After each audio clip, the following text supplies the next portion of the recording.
thanks for joining me today, mate. Talk to me a bit about Prana Chai.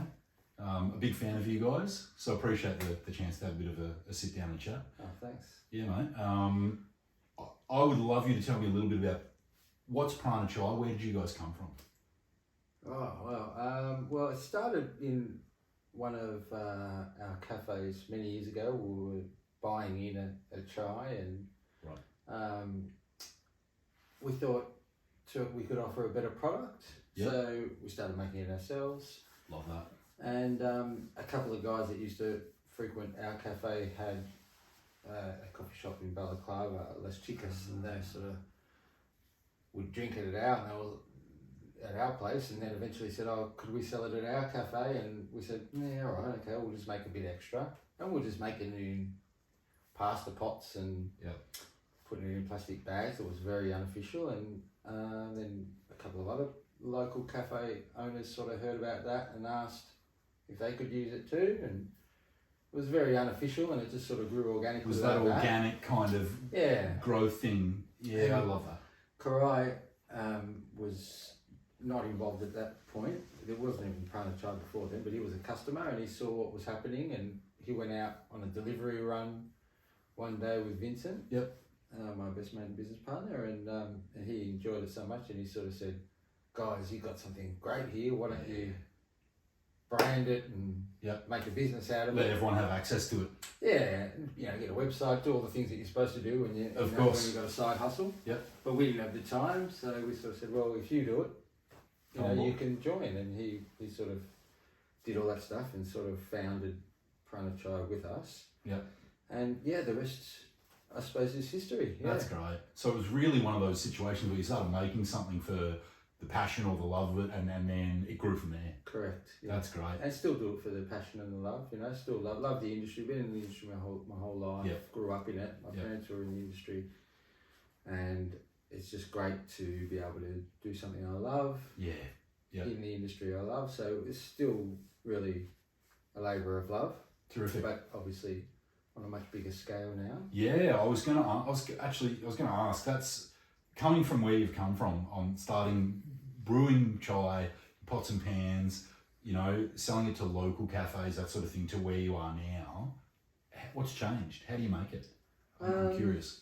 Well, it's still in relatively small batches. Each batch we make is 30 kilos. Wow, okay. But there's a team of 6 guys. It's all handmade. Mm-hmm.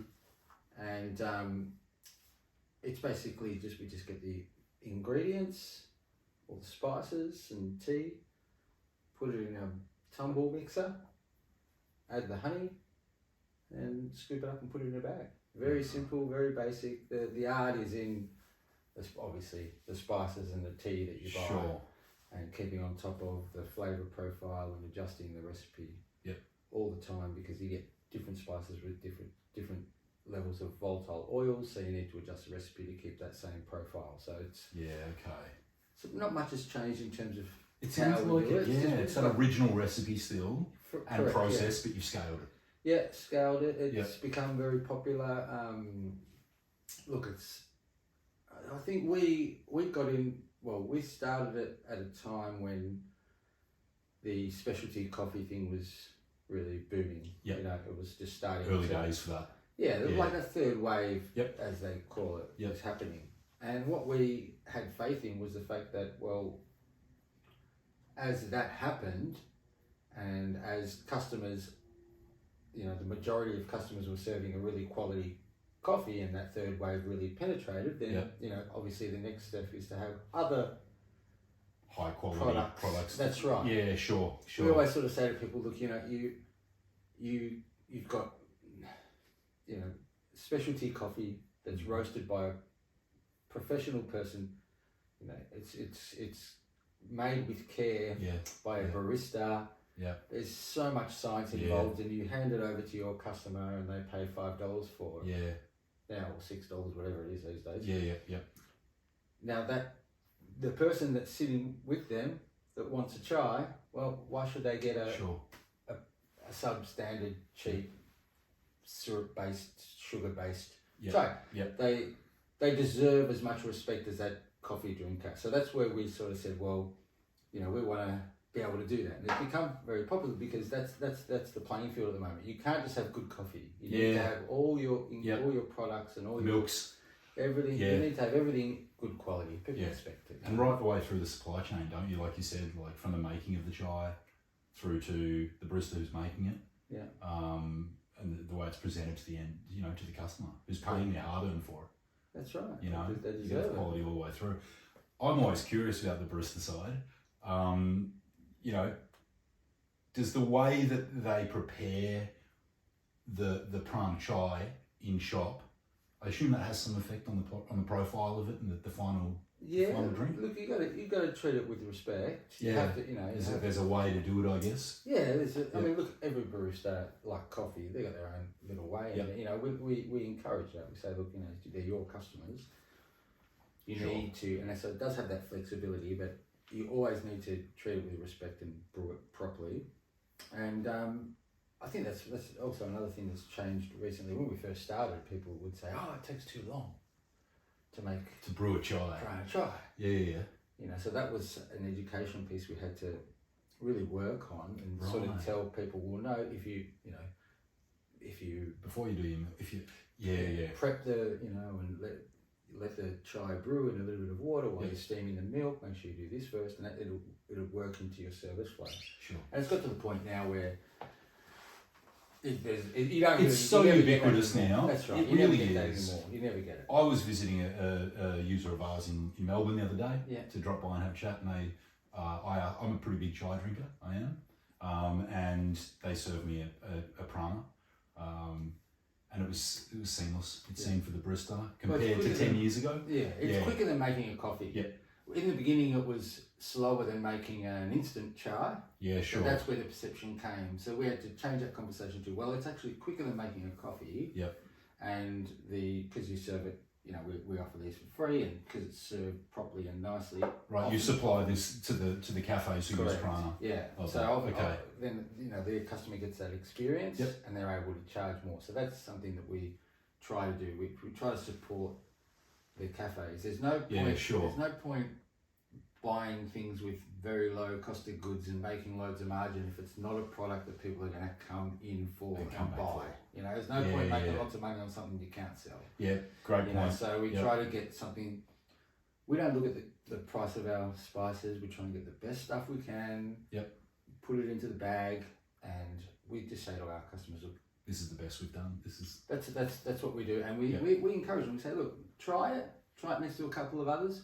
And whatever your customers want, pick that. And if it's not ours, then that's fine. Yeah, sure. That's what you should be making a decision on. How good is it? Yep, that's a great way to look at it. You must have confidence in the product, to do that. And but also I'm a cafe operator myself, and and I know what it's like to get that audience to come in. It's a very competitive market. Sure. And that's the primary objective of ours, to help our customers to attract people to their cafes. You've mentioned customers a few times, and the end users of Prana, the cafe operators, that sort of thing.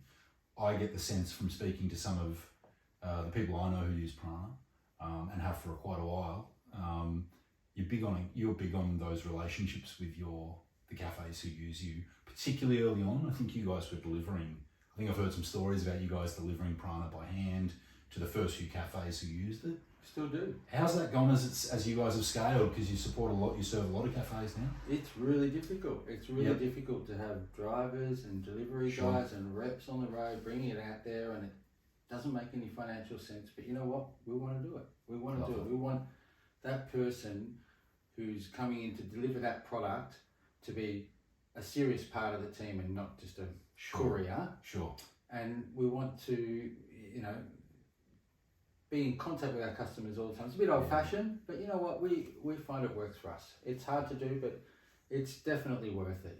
We've been doing it for 15 years, whatever it is now, and we've had lots of different marketers and all different ideas, and different consultants come in and have different approaches and different advertising and we've done so much stuff, and it just always comes down to product and service. Is it relationships? Yeah, product, service, relationship, just the bare basics. Yeah, sure. So we, that's what we keep hitting our head against. Do we, Do we change that thing? do That's we change that? Sure. Do we try and move with the times, or do we keep our, not old fashioned, but our traditional values? And so I think it's a bit of a balance, really. I don't know. Oh, I think it's working for you. Definitely. 15 years. How has it been? 15 years that you've been doing Prana? I think so. Yeah, look, that's almost. in this industry. We did it for a couple of years before it was branded Prana Chai, and sure. Look, it's just going from strength to strength. We obviously are growing very quickly in Europe and the UK and in Japan, and it's really all over the world. But it's still a small team. There's only about 30 of us in the company. So give me a quick overview. Of where you are. Where can people in the world buy Prana Chai from a cafe? Australia, all obviously. over Europe, Yep. the UK, Japan, South Korea, a couple of places in South America, United States, Canada, all over the world. It's global. Yeah. Yeah. Yeah, it is, but it's like I said, it's really there's only 30 of us. Yeah. And it's a product that's very far reaching, but it's still a small company because each customer, they're not selling 100 kilos of chai a week. It's an add-on specialty thing that is pretty nichey and pretty. So it's got very far-reaching. It reaches a long way, but like I said, small team and all made by hand. Do you get a kick out of? I always ask people who run businesses this. Do you get a kick out of realizing or getting feedback from someone in South Korea or USA who's had a happy customer drinking Prana? It's the best. And you go travelling and you're in an obscure town somewhere and you go and visit a customer and it's a really beautiful shop and you walk in and it really fills you with pride that they've found you and they're happy with you and you're so far away, and it's at times very difficult to manage that. But when you see it in its place in different parts of the world, it's really, really, big sense of pride. It's one of the reasons you do it, I think. It's the only reason, it's not for the money. Yeah, You never see the money. Sure, yeah. The money comes and then it's gone again. It's just, that's the only reason. Yeah, and there's a lot of exciting things coming up. We're opening up a new purpose-built factory, blending facility. Oh, okay. Actually moving right now. Yeah, so is this part of the what's happening in the next 12 months on the roadmap for you guys? Yeah, just moving into that new facility. Yep. Over the past, almost 15 years, we've really learnt a lot about the setup and how to do it. We've just invested in a purpose-built, some purpose-built machinery that's going to help us to get that consistency a little bit better. Yep. Some machines that don't, when we process some of the spices, doesn't heat up the spices, so we get those oils intact and that flavour. So that's exciting. So this is the learnings from 15 years. This is the brew space that from all those learnings. And it's somewhere where our customers can come and see. It's not really easy for us to do that at the current factory. So you're going to have a front of house, are you? Correct. Yeah. That'll be stage 2. First we're going to set up, get everything running smoothly, and then we're going to build a little sort of, customer focused area. Yeah, great. Where our cafes can come for training and the public can come and see how it's made. There's some windows where they can see the process, which is, everyone likes watching people fascinating. work. Yeah, look at the microbrew thing now with beers and the open breweries and everything. It's great to watch. Similar to that, Artists at work. Which is really exciting. And we're just sort of trying to, just like I've touched on before, just trying to service people that are coming on board. Mm-hmm. Still offering the same sort of service and quality to them as we grow. And trying to stay true to those core service and product values. Really, that's the biggest challenge. Really, all the other problems sort of get solved pretty easily. But as we grow, that's something that we sort of are continually working on, trying to keep those fundamentals there.